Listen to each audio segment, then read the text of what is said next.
வணக்கம். சற்று முன் கிடைக்கப்பெற்ற மிக முக்கியமான செய்தி ஒன்று வெளியாகி உள்ளது. தமிழக வெற்றி கழகத்தின் தலைவர் விஜய் அவர்களுக்கு காலையில் தேடி வந்த அதிர்ஷ்டம். கிட்டத்தட்ட 2ஆம் கட்ட பேச்சுவார்த்தையில் தமிழக வெற்றி கழகத்தின் தலைமையை ஏற்க என்டிஏ கூட்டணி முன்வந்திருப்பதாக தகவல்கள் தற்பொழுது கிடைக்கப்பெற்றுள்ளது.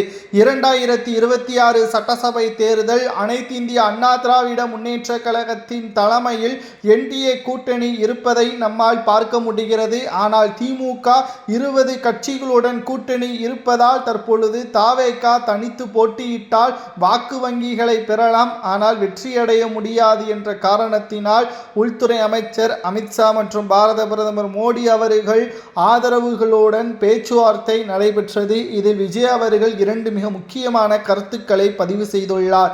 எனது தலைமையில் என்டிஏ கூட்டணி வந்தால் ஏற்றுக்கொள்வேன். நான் முதல்வராக பொறுப்பேற்க போவதாய் உடன்பட்டால் கூட்டணிக்கு சம்மதம் தெரிவிப்பேன் என்பதை தெரிவித்திருந்தார். தற்பொழுது முதலில் என்டிஏ கூட்டணியில் நீங்கள் வாருங்கள், வெற்றி அடைந்த பிறகு முதல்வர் பதவியை தருகிறோம், ஆனால் துணை முதல்வராக ஒப்புக்கொண்டால் நிச்சயமாக சிறப்பாக இருக்கும் என்பதற்கேற்ப என்டிஏ தலைமை கூறியுள்ளது.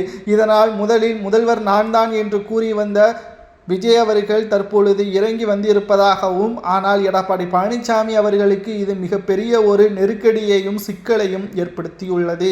மேலும் தமிழகத்தில் முதல் முறையாக கூட்டணி ஆட்சி அமலுக்கு வரும். இதுவரை தமிழகத்தில் தனி பெரும்பான்மையுடன் திமுகவும் அதிமுகவும் ஆட்சி அமைத்து வந்தது. ஆனால் முதல் முறையாக கூட்டணி ஆட்சி என்ற முறை அமலுக்கு வருவதால் முதல்வராக எடப்பாடியோ அல்லது விஜயோ பொறுப்பேற்கலாம் என்ற தகவலும் சமூக வலைதளங்களில் வைரலாக பரவி வருகிறது.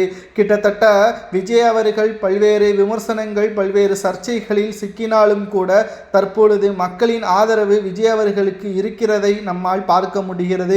விஜய் அவர்கள் மக்களின் பேராதரவோடு மிகப்பெரிய அளவிலான வெற்றி வாய்ப்பை பெறுவார் என்றும் கூறப்படுகிறது. காலையிலேயே விஜய் அவர்களுக்கு தேடி வந்த அதிர்ஷ்டமாக பார்க்கப்படுகிறது. பாஜக 2ஆம் கட்ட பேச்சுவார்த்தையில் முடிவுகள் சிறப்பாக அமையும் என்ற நம்பிக்கை இருப்பதால் ஒன்று விஜய் அவர்களை முதல்வராக தேர்வு செய்வார்கள் அல்லது கூட்டணி என்பது உறுதி செய்யப்படலாம் என்ற தகவலும் தற்பொழுது கிடைக்கப்பெற்றுள்ளது.